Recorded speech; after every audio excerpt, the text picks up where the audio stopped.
Hi, everyone. This is Julie Roth Novack, CEO and co-founder of PartySlate. I have my new background today. People were complaining that it was kind of boring upstairs, so I'm excited to be in my library, but even more excited to have David Tutera here with us today. David, I think you might know I'm a little bit of a celebrity stalker, and so you're kind of like a reality TV star to me, so I'm honored to have you. I hope I don't let you down on that because You cannot let me down. Pamela is going to be here with me if I get too overexcited about the questions and she doesn't stop me to take questions from our chat. She's going to jump in. Pamela is our editor, so all the great newsletters from PartySlate and articles Pamela and her team are doing. I'll just remind everyone to change their chat to all panelists and attendees. We would love some shout outs to know where you're zooming in from.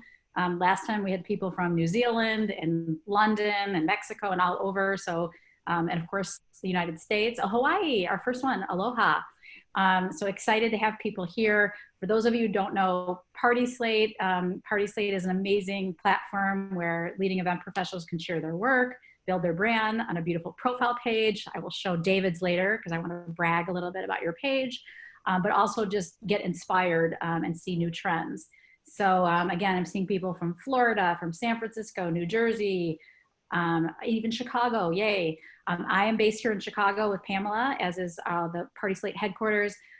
David, you've lived all over New York, LA, but you're like a LA celebrity guy, you know? That's how I think of you. I never like to put the tag of me as being a celebrity because I think it positions me into a place that I don't really want to be placed. Okay, then I'll try to calm myself down. I'm an expert. I'm an expert in celebrations. You are an expert and we love your events. And so we're so happy to have you. So today with David, again, so excited to see people from all over the country and the world on the call. We're gonna hear a lot about David's founding story and how he started his amazing events business and really scaled it. Staying relevant during this very challenging time. My heart hurts for everyone in this industry that's feeling pain, but I'm also inspired by all the innovation that's happening, the new ideas, and the people that are organizing and lobbying the government and keeping us going. So my hat's off to you for really stepping up when we need you most. And then we're going to talk a little bit more about other projects, David, that you're doing and some things that we're doing together, which I'm very excited about. So just to get started, David, tell us a little bit about what drew you originally to the events world and how you got started. And then we can ask some more questions from there. Well, I didn't seek out the event industry. I think it accidentally or intentionally found me. I had left college at Fordham University is where I was going, and I took a break. And I really, honestly, the short of the story is that I took a job as a singing telegram person, and the woman who owned this little singing telegram company asked me if I wanted to purchase it. At 19 years old, it was not a reality, so I borrowed money from my grandfather and opened up this little business out of my parents' home, and it was doing really well. And for that part of my life, and then I decided to open up a little retail shop.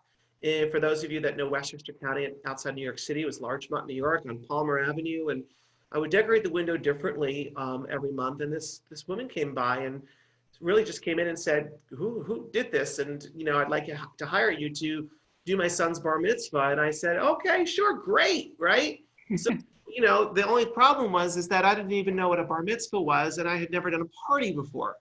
So I tell the story all the time because it is, to me, one of the most pivotal moments of my career because, it stems based upon saying yes to something that you weren't 100% sure you knew what you were saying yes to. And if I had said no, I may not be sitting here with Julie right now talking about a career of 30 years plus that has built over a course of time.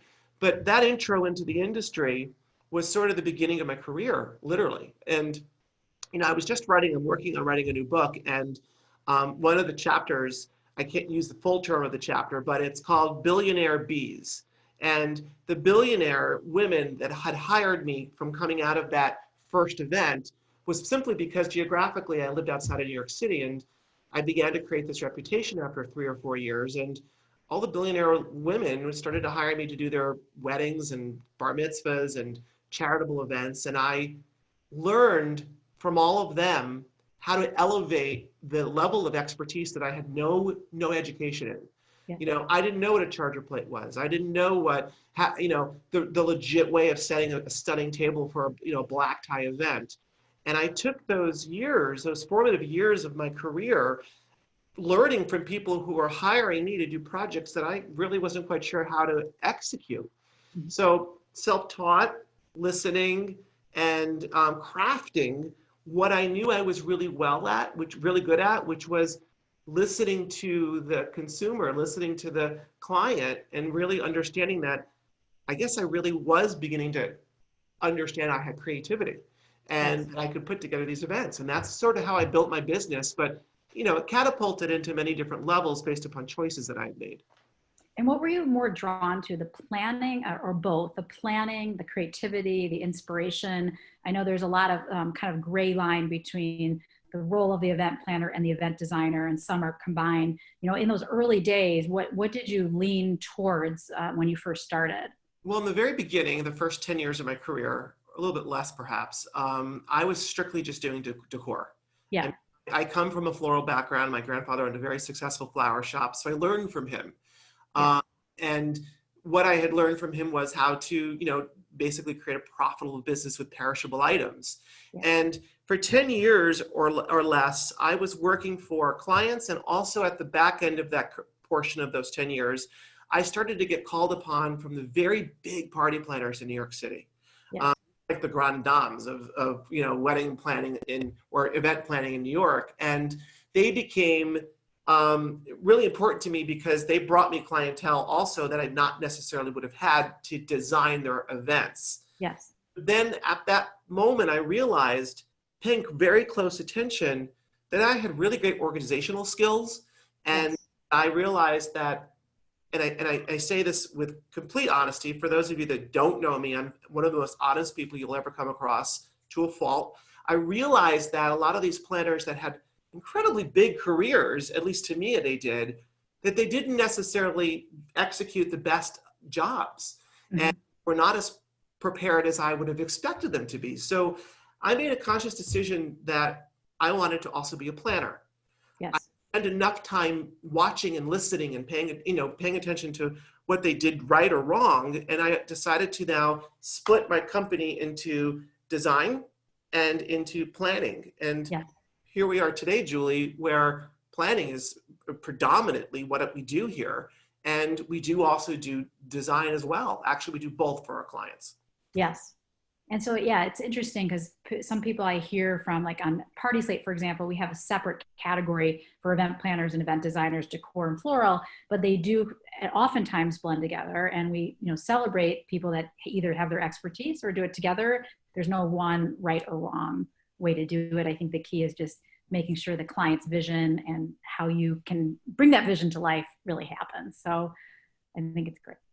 And so tell me a little bit, as you started building your business, you started in New York, and then you made the decision to move your business and move out west. Tell me about that timeline and how that developed. And then I know along the way, you don't like to talk that much about the celebrity, but you did take on some celebrity clients, which really helped build your brand, and would love to hear about that experience as well. Yeah.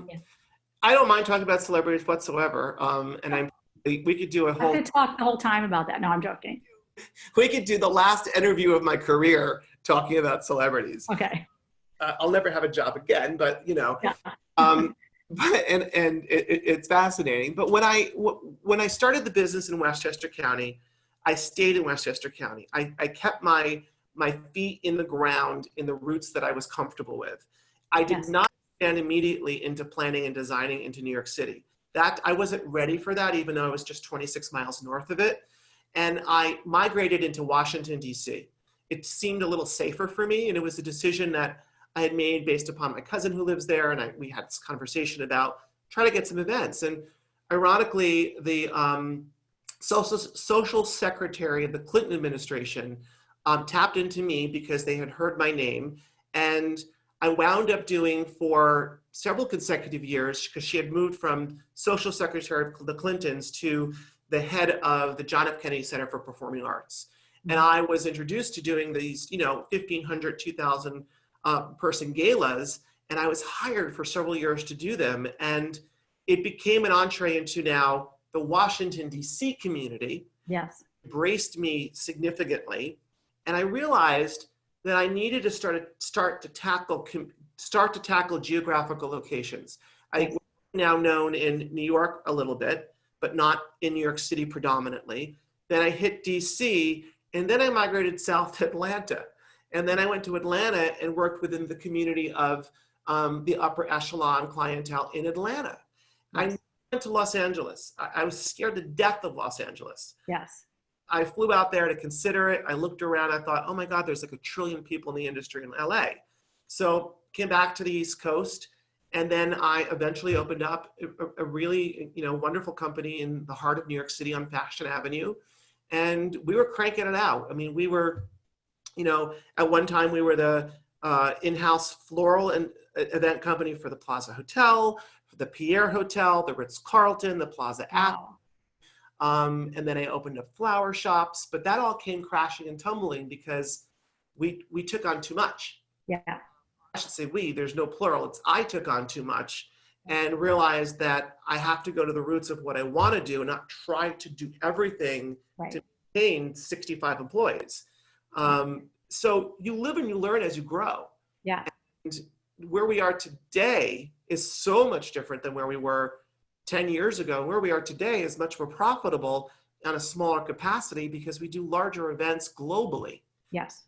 Domestically turned to global. Yeah. And built the business that we're, in. There's a lot of steps in between, Julie, from, writing 7 books to having multiple television shows. And all of those things are stepping stones to build a business, to build a brand, which I know you want to talk about. Yeah. They're important decisions that you make. Yeah. And I think, some people view like, oh, it was an overnight success, but here you've been doing this for, 30 years, working many different cities, many different business models, expanding, contracting. So there's not one right model, but the model you're in now, minus COVID, which we'll talk about later, is the global events, smaller team, but higher end, big, large scale events. Yes. And the decision of the change of my business was simply based on profitability. Yes. The overhead of having a 20-something thousand square foot warehouse, what was the point of that? I mean, for then it seemed right. For today, at the point of my career, it seems wrong. Yes. But it's right and wrong to everyone based upon the footprint that they're creating for themselves and the business model that they have. Yes. But, I'm glad you brought up something because, I remember being on a live interview on CNN many, many years ago, and the reporter, forgetting that I was live, said to me, oh my God, we're so excited. We have David Tutera. He's this overnight success. And I looked at her and I thought, this has not been an overnight success. Yeah. And I always want to share with especially people in our industry, I've had a lot of failures. And I'm as hard as they were, I'm as proud as they were at the same time as I learned from them. Yeah. I would think that I had more failures than successes, but the failures create bigger successes. Yes. Are aware of the failure and why and how it happened. Yeah. I always say that, failures are a time to learn, to reconnect with what you love, to look longer term.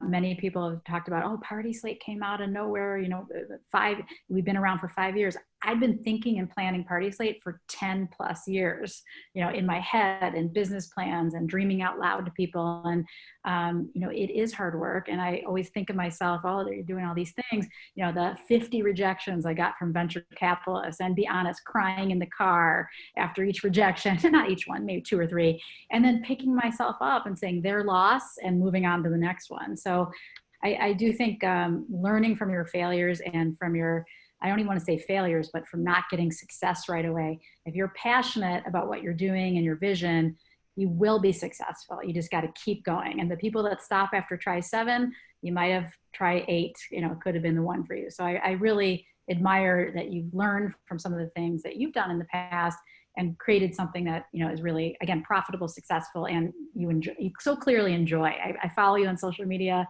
and it's so clear that you have a love for what you do, which is great. I do, and I think my love for this industry is because I've consistently changed my direction. Mhm. I'm not doing what I did 30 years ago, and I'm not Yeah. saying level of clientele, but I'm saying the same old thing over and over and over. Yeah. We have to, all of us as human beings, whether we're in this industry or any industry, we have to motivate ourselves, and we have to, Yes. we have to see a vision of what tomorrow is going to be. And, Yeah. especially where we are today, we know what today is, but we're now even having a harder time knowing what tomorrow is going to bring. Yeah, and that's a question I had for you is, staying relevant during these times of uncertainty and, pandemic. I never thought that events would be in a regulated industry by the government. I mean, there's all these things that have been through September 11th, 2008.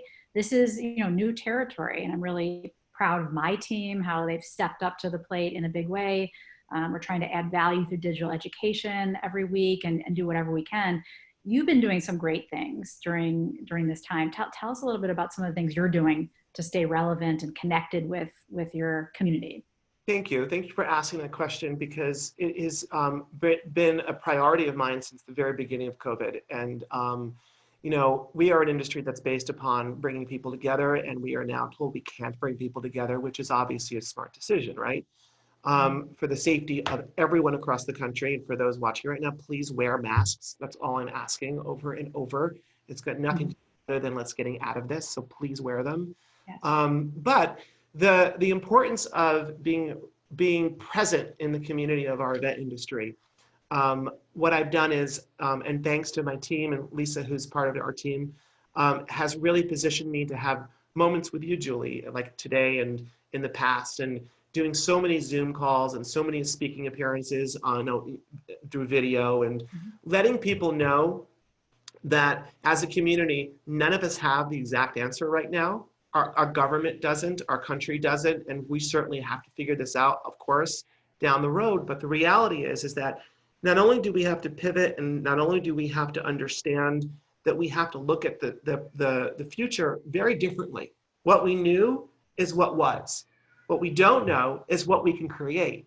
And that's a big difference. And I don't have the exact answers, but what I do know is that my voice has been consistently explaining to people we have to find ways that will allow us to create uniqueness, virtual programs, virtual parties, virtual television, and I'm doing all of this. We're working on a new television project, which will be virtually. We're working on, bringing to the consumer and also to the expert. We've got the David Tutera mentorship program, which is preparing our industry for when we get to our opening point, that we can do our events in a unique way and have success. But you have to, I've always been this way. You cannot sit idle ever. This is pre-post COVID. You have to be always constantly several steps ahead of yourself and your competitor and the industry that you're in. Otherwise, you're going to be trailing behind no matter what you do and what's going on. Yeah. And I've heard a lot of the professionals show, hesitation on, oh, maybe I shouldn't be posting right now. Maybe I shouldn't be sharing. And I said, what we've really done is adjust how we write these articles and how we post things. So there's a nod to celebrations in the past and feeling like, oh, we missed this incredible team. There's a nod to the trends towards smaller events. There's thoughts on virtual. So I think it's really important now more than ever to stay in the conversation and to be actively posting and Insta Lives, and again, even updating your PartySlate profile. Those type of things are just going to make your brand stronger when people go back to, again, and our traffic is picking up. I mean, I guess the optimism I have is the last 2 months, the traffic is picking up on PartySlate, which means people are planning again. And so it's not like 1,000 inquiries a second are coming in, but people are reaching out for 21 and 2022. So that's glass half full. I feel it coming back slowly. It's interesting because we were tracking on our social media platforms the posts. We're really careful, and we see, what are people resonating with more, right? So, we could put a post up that could be not even relevant to events, completely not relevant, but it makes someone smile, right? So we could see 40,000 likes on one simple post that's got nothing to do with events. Yeah. But then we'll follow it with a post that has everything to do with events, because we want people to realize that we're here for you no matter what. we're trying to give you a little bit of joy and happiness by showing you something silly or something that's non-related to celebrations. But then when we show you something that's celebratory related, it doesn't feel like you're trying to slam someone with a message that is maybe not in their, their perspective right now, because they might Yeah. be dealing with difficult times, which Yeah, everybody. I always say it's the combination of the visual and the text that makes the message. So it's just like meeting someone in an elevator and not saying anything. Like yes, they can see you, but you're going to say something, who you are, whatever. So it's the copy that can make it appropriate and not tone deaf to where we are. And I think that's really important. But people still, I have 3 brides on PartySlate team. They still want to be inspired. They're still planning their big event. They are still following their favorite event professionals on Instagram and on PartySlate. So I really encourage people not to hold back, but to be appropriate on your tone and your copy that go along with your images. And of course, people are looking for social distance ideas for smaller events. I mean, they're coming on PartySlate left and right. So in a responsible, safe way, small events are happening, which we're happy to see, mainly social and wedding.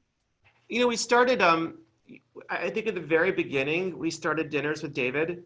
Yeah. It might have been literally the second weekend to March, the third weekend of March. And we realized, we got to do something for the community. So we thought it'd be this small little thing that wound up becoming sort of exciting, because dinners with David were just, we were on Zoom, then we switched to Zoom and Facebook, and, people from all over the world were joining us. And then we'd have surprise performances, and we'd show designs, and we talk about just being together. I mean, people were legitimately sitting at their table eating.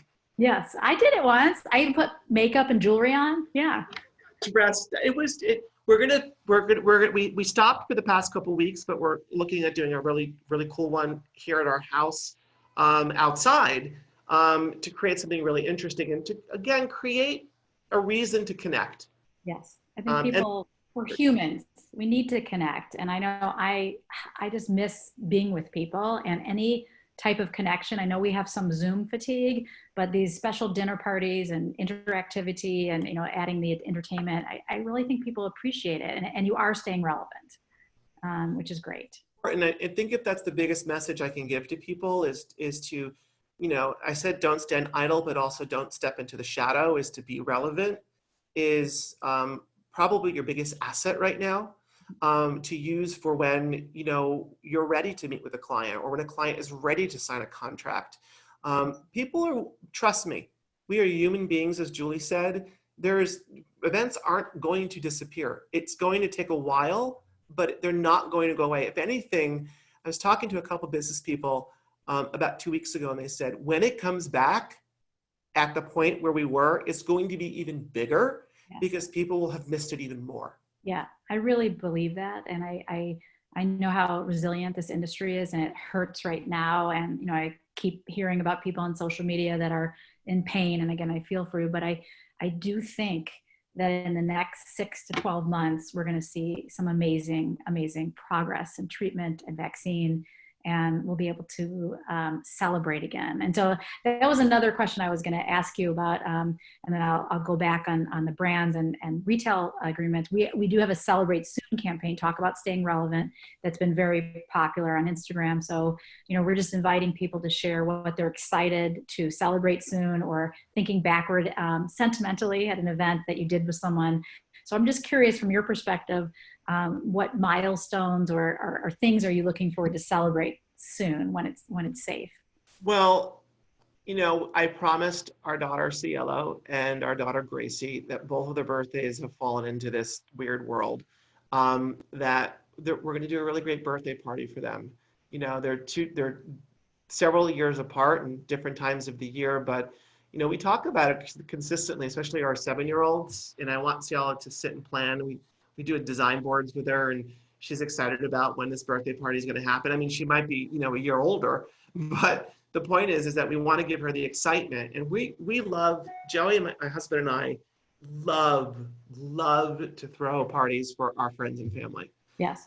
Not because we're in the business, but because we just, we thrive off of people's energy and love and being connected. So I think that's the biggest thing. And we love to do it here at our home. And, I'm looking out the window right now from my office and realizing I haven't seen anybody walk by that window in, months. Yes. That's what I'm looking most forward to, is seeing the people I miss hugging and Yeah. smiling with.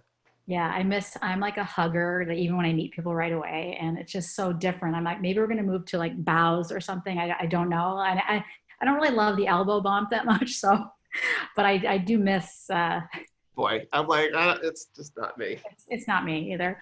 And then one other question we got, actually, we had, I'll turn it over to Pamela, but one question we have gotten on the Instagram live we did is, how you first started creating relationship with retailers, kind of an additional revenue stream, and how that started. Could you walk us through how those relationships started? And then Pamela, our editor, is going to come in with a lot of great questions from our participants today. I'll try to give you the fast forward version. So, when I had written my first book, it was legitimately the platform for my success on television and the building of the brand. And it wasn't intended to be that. It's what happened. First written, the first call I got was just because there was a new book. ABC called, The View had put me on. I was going to promote my first book live, 5 minutes, had never been on television before. Scariest thing in my entire life, by the way. But I wound up doing a really great job, and I became an expert on The View for 5 consecutive years. I mean, I was like the staple person on The View.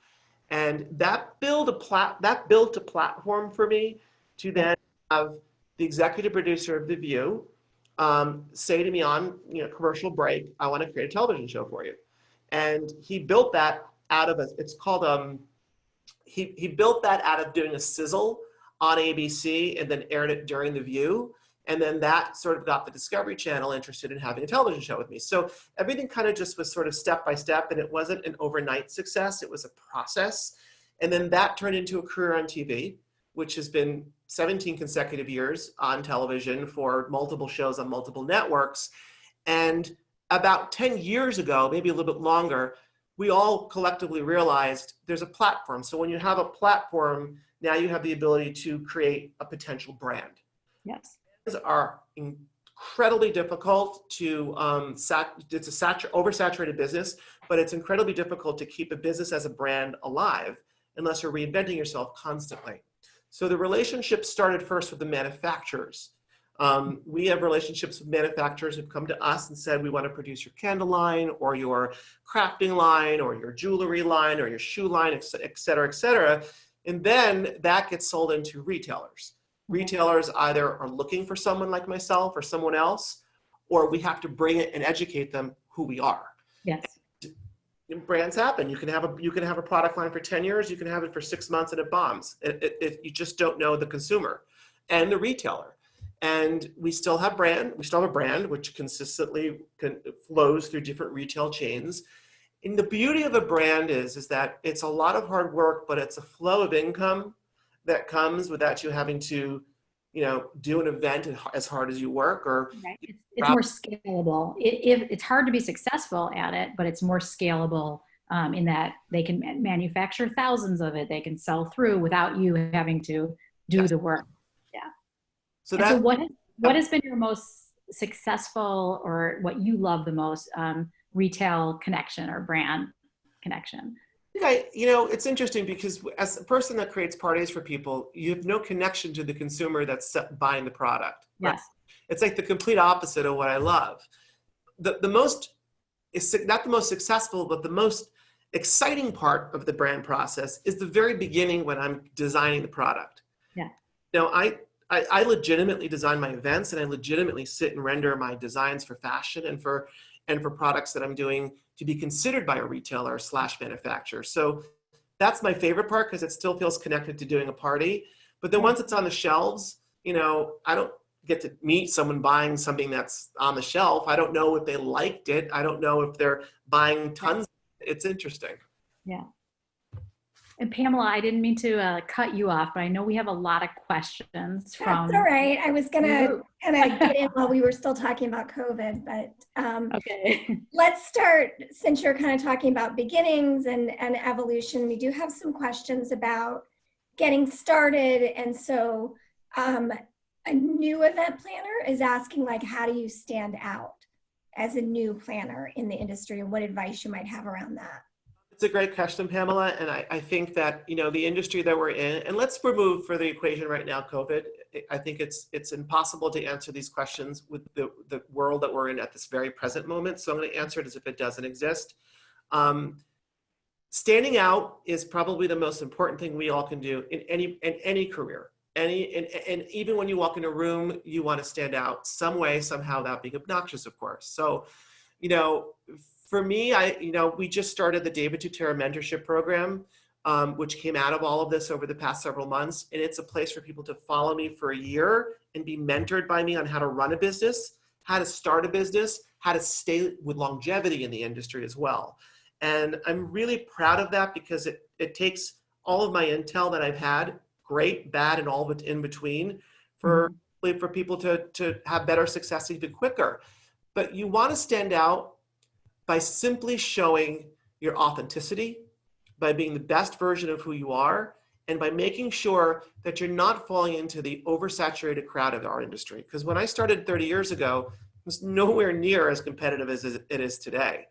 And you need to show very quickly what makes you unique, what makes you stand out, what makes you special, and why you're connected. My selling tool, and I share with everyone the same thing, my selling tool, and I say this as humbly as possible, is my personality.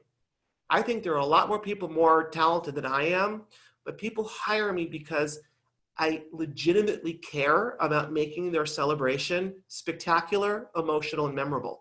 And that is far more value than making sure you can put a $10,000 floral arrangement on a table and walk away, or plan a party to the point where it's so logistically sound that it's going to be amazing. People that leave my celebrations for my clients leave with an emotional movement happening for themselves personally. And that's kind of an extension of who I am. Yeah. And I know we talked a lot about personal branding, and I think, David, you do such a good job, and it ties into your company brand, but your personal brand. I always tell new planners or new businesses to think about, what are your 3 circles of your personal brand? So for me, I'm very supportive of female founders and female tech companies, and that's something I'm very involved in. I geek out, love digital marketing education. Like, I could talk SEO literally all day. Like, I love that stuff. Like, that's what I love to talk about. And then, of course, there's PartySlate and being a connector in the industry. So figure out what your 3 circles are, or 2 circles, or whatever they are, and create content. And I think that authenticity is like, I can't make this stuff up. You can't fake your enthusiasm about things. You have to really feel it. And that's what I always tell people, is just don't try to copy other people. Like, who are you and what can you be excited about? And then, of course, create content and experiences around that so you get known for it.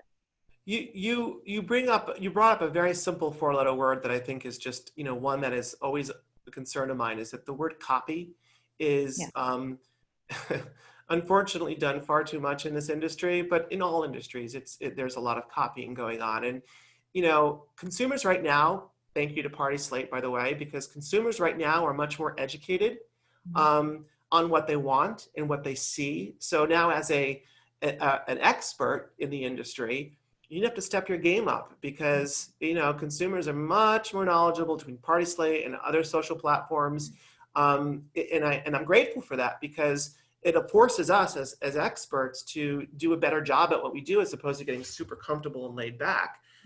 And that's really important, to not only be unique, but to be relevant and to also stand out, like I said earlier, amongst the crowd. Yeah, absolutely.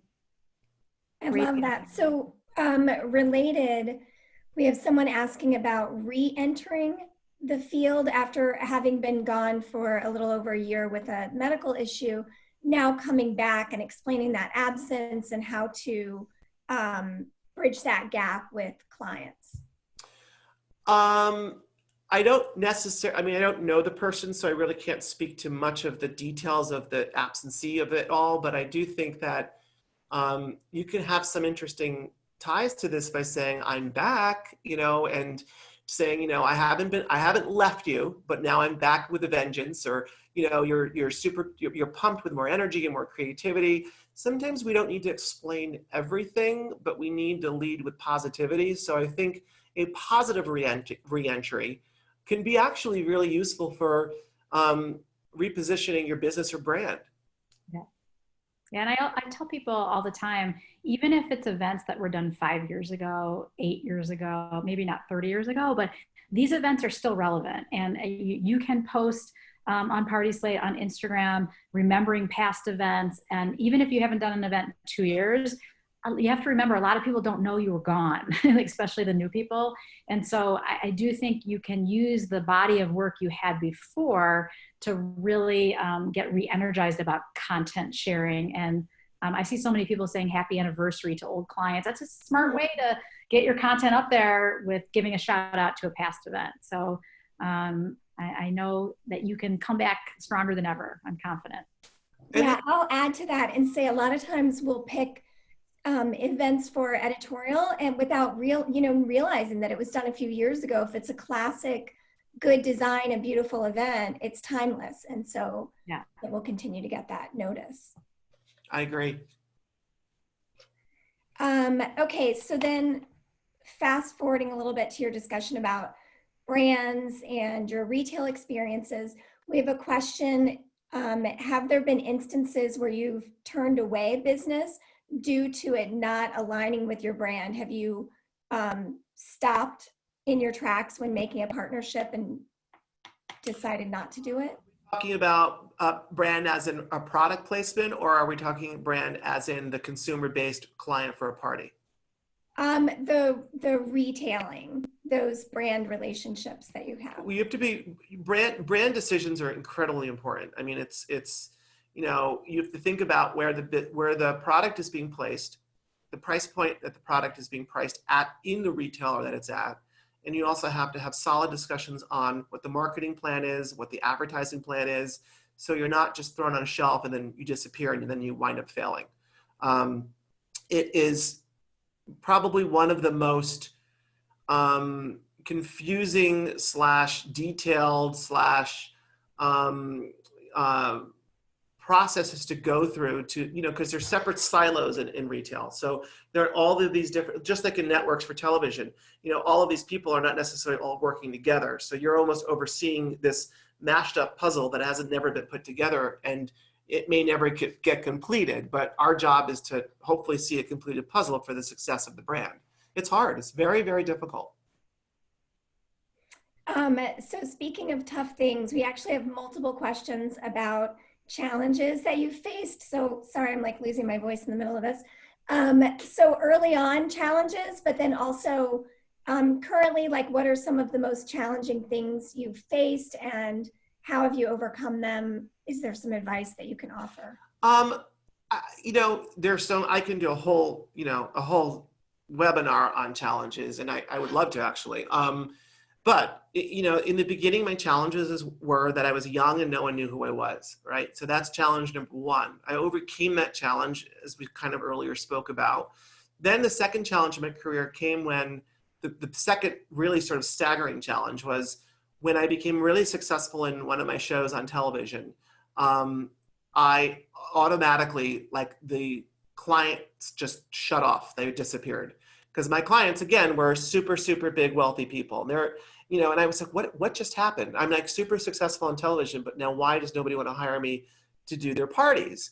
So after spending some legitimate time trying to figure this out, it was simply because, the rich and fabulous and famous don't want to hire someone that's on television to do their party, because then they think that you're not accessible, and they begin to think that you're not going to give them the attention and time that you would have dedicated if you weren't on TV. And that was about 5 years of severe downhill in my event business. And I then realized that I had to reverse the situation. I didn't stop doing TV, but when we were going out and hopefully getting the attention of people of that caliber that I've worked so hard to have, that we had to charge more. We had to charge more and then put in contracts that I would be on site and I would be your lead design and event coordinator with my team. And it's really interesting that the increase in what we were charging was allowing them to actually not have the television platform seem to have gotten in the way, because now they're thinking, the more you spend, the better the product is. Like, go buy a Chanel outfit versus something at Target, right? It seems like, okay, I'm going to get more value. It worked, but it took an enormous amount of time to get through that challenge. Now, in the business where we are today, the challenge is now trying to balance the consumer and the retailer, which wants to spend very little because they want a piece of the David Tutera brand, and then the consumer who's out in the field who wants a very expensive celebration, wants to hire still the same name. So we have to silo those two businesses, very separate yet bridge them together because they all fall under the world of celebrations. Right. And so when you found these clients were not coming back to you, did they also have a fear that because you were doing these TV shows that maybe the privacy of their event would get out, or that wasn't the concern at all? It was more like, oh, he's too big now, he's not going to be available. That was pretty much not the case, but it's that he was too big. He's not available. He may not have our time invested. Yeah. And, through that lesson, and I've been teaching this in the mentorship program, is the one thing that you never do with a client, or at least I don't do with a client that I would want other people in our industry not to do, is, and we know people that do this, and people that have gone up the food chain in events tend to brag too much about who they are, what they do, and don't really talk about what they're going to do for you as a client. And I never, ever talk about another past, current, and future client to a client. Yeah. And I always make sure my clients always think that you're really the only client that we have. Yes. And I'm just not braggadocious in that way because I don't think I was raised that way, and I don't believe it's beneficial for anyone else to sort of hear those words from you unless I just think it's a wrong direction to go. I agree. Pamela, are there other questions? I appreciate that. Yeah, so now let's move on to more current situation. So can you speak to any COVID trends and ideas? We've seen, virtual, intimate, we're returned to doing some events at home. What are additional things that you're seeing? Well, I don't know if I'm necessarily seeing any additional things. I do know that together, PartySlate and myself worked on a virtual wedding for Ethan and Andrea. We had gotten in so many, as those have watched it and those that haven't, we gotten so many requests to have help for, I want to keep my date, but I can't have the celebration or wedding I wanted to. So, we tackled that, and I thought we did a fairly decent job. In fact, I thought it was very emotional and sweet. And Andrea, the bride, was a frontline healthcare worker, and David's team, the mother-in-law, reached out to David and their team saying, my daughter-in-law doesn't know I'm reaching out, and I want them to have this celebration. And she's working 18 hours for COVID patients. And David and his team put together this stunning backyard intimate celebration that was also streamed on Facebook. And again, talk about doing good, but also staying relevant, in the times. I just think your team did such a good job, and we were so proud to partner with you on that and give Andrea, and of course your husband too, but mainly Andrea, her special day. And that goes back to being relevant. And we didn't do it to be relevant. We did it to be kind, and being relevant comes sort of secondary. Yeah. And I just want to point out in that with the work that PartySlate and ourselves did, we shipped everything directly to them. So they had to receive all the product. They got the directions on how to set it up, including the tuxedos and the flowers that were faux flowers pre-made for the archway and for the bouquets. And we had a singer sing live from Bermuda for them. It's a little thing. It really was a little thing that I think made a massive difference for the family, for the guests that couldn't attend. And I think the people that viewed in, right, Julie? I think people just felt... We had thousands of people on Facebook, and then the article recap with the video, we had over 4,000 or 5,000 views. And again, it keeps building. And E-News, that was exciting for me because I'm sure you've been on E-News, but I love E-News. E-News picked up a little story. And again, for SEO, my SEO people on the call know a link back from E-News is an amazing, press hit. So again, we did it because it felt right and it was a great partnership. But there was a return from a marketing perspective that many people did tune in, and it was a feel-good moment. And I think people need a little bit of joy. And again, the picture of her with her COVID suit on at the hospital, and then seeing her at the wedding, it got to me. So thank you, David. and your team. We couldn't listen. We partnered together, and and I always believe there is a team in everything that we do, and the right team makes success. We're doing next week. I'm doing a two-step project, which is, and I'll share this because it's, we have a social awareness to life, and I just connected with a new organization called Special Love, and it's for children that are suffering with cancer and treatment, and their siblings who are sort of often somewhat not forgotten about, but put to the side for a moment. And I'm going to be doing a global social media campaign where on 2 separate days, I'll be teaching live on video crafting for these children. And they're going to be in their individual silos wherever they are in the world recovering from cancer. And it's just bringing them joy and bringing them the ability to, smile with their families. Oh, nice. But that's, I just feel like right now, as human beings, we all want to make our money. We all want to be successful, but we have to take care of people. Yeah. People that don't expect it. I mean, it just overwhelms me that's our responsibility. I mean, our children are, our families are, our partners are, our businesses are, but people we don't know really need help. And Yes. it might be the simplest thing that makes a difference. That's great. I love that. We have a few more questions and then we'll. Yeah, they keep rolling in. Yeah. So one last kind of bit about COVID is, do you think that the micro events, the small weddings, that those kind of more intimate gatherings are here to stay? Do you envision, this is put your predictive hat on, like, do you envision that we'll get back to really large events within the next year or so? Listen, I wish I had that crystal ball to look into and answer. It's the question that I have consistently been asked. I actually don't really know, but I can say that if I were to give you a prediction of what I personally think, I think we're not as close as we would like to be to seeing the events that we used to have. So I don't want to be a Debbie Downer on this moment right now, but if there's an answer, I would tell you that, June of 2021, I don't even know how safe that is in the essence of what we're expecting to do. So I think looking at the virtual component of celebrations should be a form of everyone that's listening right now should figure out a way to monetize that. It's certainly not going to be the level of what you were doing with other types of events, but you have to find an income of some source. And I think that it will go away. I think it will go away when we re-enter back where we were.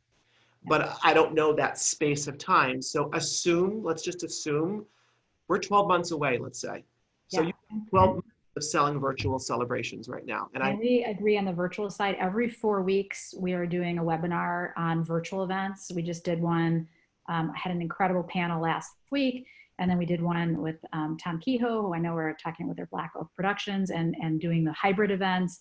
It's really more similar to doing a TV show than it is, a physical event. And I think I know some people that aren't tech savvy may be intimidated, but just because you're the event planner doesn't mean you have to be the tech person.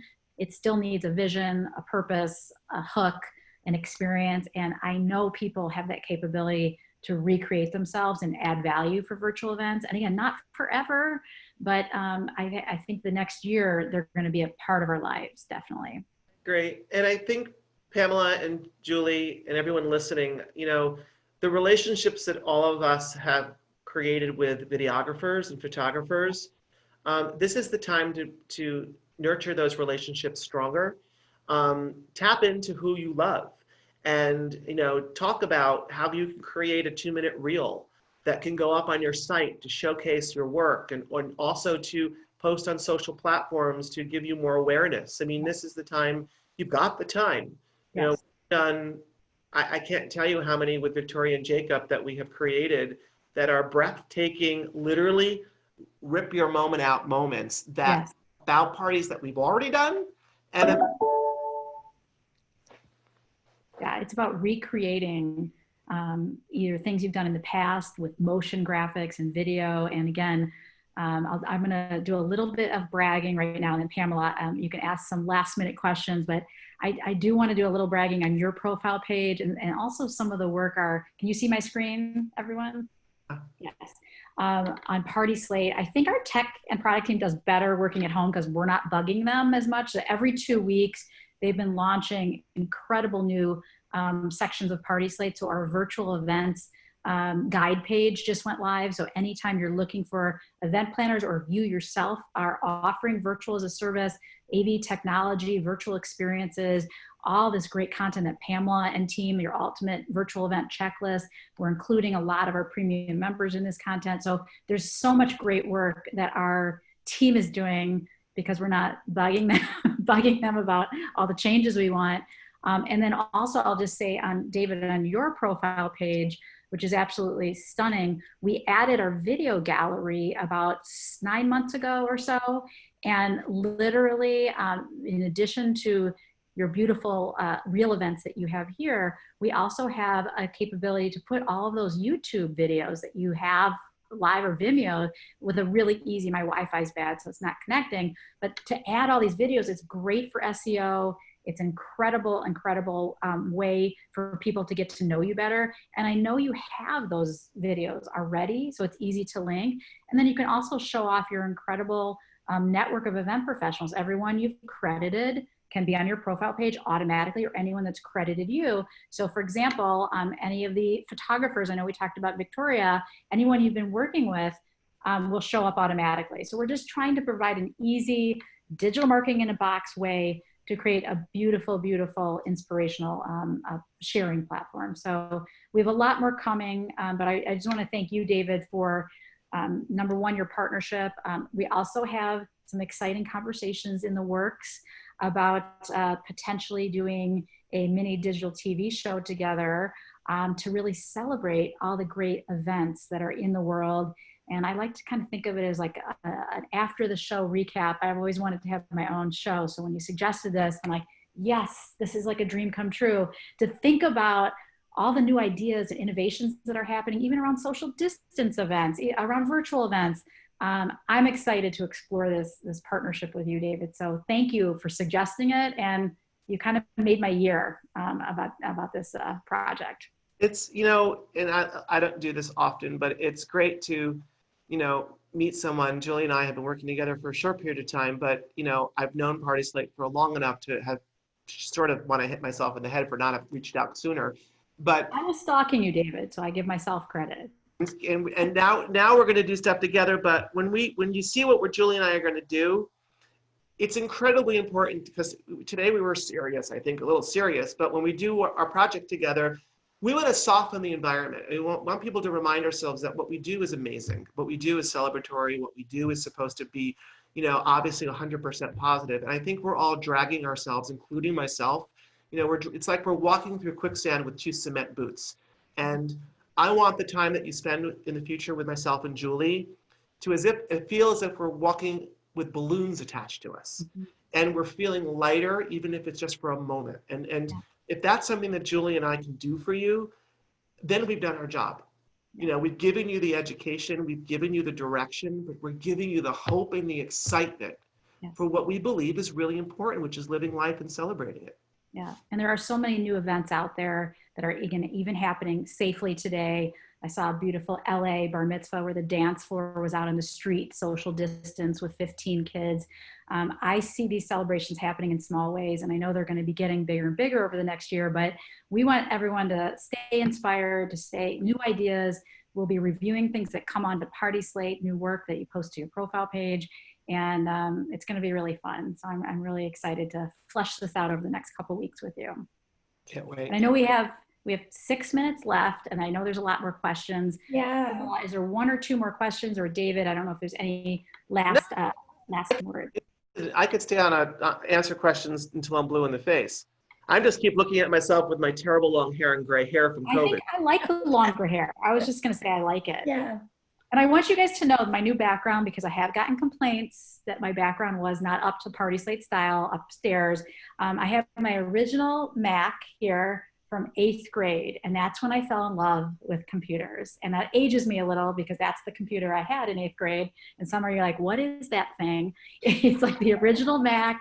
I learned everything about it. I learned Make Paint and Make Write, and I was hooked on computers since that time. So Pamela, back to you. That was my side. Okay, so David, can you share a little bit about how you're preventing burnout, working from home, having kids at home, remote schooling, running a business? Yeah. Something that many people may not know about me is I'm probably the largest introvert you'll ever meet. So just because I'm on TV and I'm up on stage doing speaking appearances, if you think of the opposite version of what you know of me, from that is really what I am. So me being home is not hard. There have been times where I haven't even actually opened the front door and gone outside. And I'm okay with it. So this is not like, I don't want to live this way the rest of my life, but being home, I am very fortunate and lucky to have the most amazing husband, who is, the COO of the company, because he's smarter than me. And I have 2 incredible children. So, being here, I almost sometimes worry about when I have to leave again, that I'm going to have what am I going to do? Not seeing everybody. We just are, we're managing. I mean, I'm not going to say every day is a perfect day. The kids have tough days. We have tough days, but we're embracing it. There's not much of an option, right? I would never have known that, David, that you're an introvert. So that's so interesting, because I'm an extreme extrovert. And so I'm married to an introvert, and he's like, hey, this isn't so bad. He works for Google. He's like, not traveling anymore. Whereas I'm like, oh gosh, I just need to go for a walk with a friend, even if it's social distance. I got to get out of this place. So, but I am enjoying family time and cooking bad dinners, because I'm not really a great chef. But there are some good things. No cooking for me. I did start baking, and it's a disaster. But Pamela's a baker. Yeah. Pamela's a baker. I actually have been trying. I've not, listen, it's a start. Now, I'm not opening up a bakery. That's all I can tell you. I think a good way to end is the last question is if you can tell us about your Dream Event Challenge on Facebook. Oh, sure. So the Dream Event Challenge that we've been doing the past couple of days is part of the introductory stages of the David Tutera Mentorship Program. So the David Tutera Mentorship Program is a 12-month program for anyone at any point in their careers to step in new, been in there for 30 years or trying to sort of refigure it out. And what's really wonderful about it is that the challenges introduce you to the concept. We're going to be doing another challenge in another 2 weeks. And then as you enter into the program, which are planners from legitimately all over the world, that get access to me, and we do 2 live 1-hour sessions a month, and then we do a live Q&A session a month, and then I also do live 15-minute one-on-one sessions with some of the mentees. And it's a great way for people to have access to case studies. I actually created case studies of current and past events that we've done. It uploads and shows timelines, to-scale floor plans, the location, the designs, videos of the event, and then I talk about what went wrong, possibly, and not always about what went right. So it's sort of a safeguard to help people do a better job at what they're doing. Also building brand, building a mission statement, creating your DNA for your company, and understanding the importance of marketing and strategy and promoting and publicity. All of those are part of the program throughout the year. Is this program primarily for planners or anyone in the events industry? For planners and designers, but really honestly, it could be for anyone that's trying to build a better business. The goal for the mentee is to have a better understanding of how to be successful based upon their challenges or new in the industry and not quite sure what to do first. Great. Well, David, we're out of time. I could talk for 3 more hours. I always think if there's a stage, get me on that stage. So I love this. I get energized by all the questions. I'm energized by you, David, and thank you, Pamela, for being my co-host. I do like to pretend this is my talk show. Like I want to be Oprah one day, so this is amazing. But thank you for your advice, your honesty, your authenticity, your amazing storytelling. I really, really appreciate it. Next week, we're going to be doing another PartySlate masterclass, and we're going to focus on idea slates. And David, your team created an amazing idea slate for Andrea and Ethan with her, I believe it was peach and navy blue kind of theme that you carried through, that which the bride wanted. Of course, the groom had some input, but mainly the bride. And so we're going to talk all about leveraging idea slates for your business, and really doing a masterclass on that. So David, thank you again. Thank you to everyone for all your great questions. I'm so glad I upgraded my background because I know David has such a good background. So that was a highlight for me. And Pamela, thank you for joining us today. Thank you, Julie. Thank you, Pamela. Thanks, All right, David. we'll talk to you soon. Have a good day, everyone. Guys.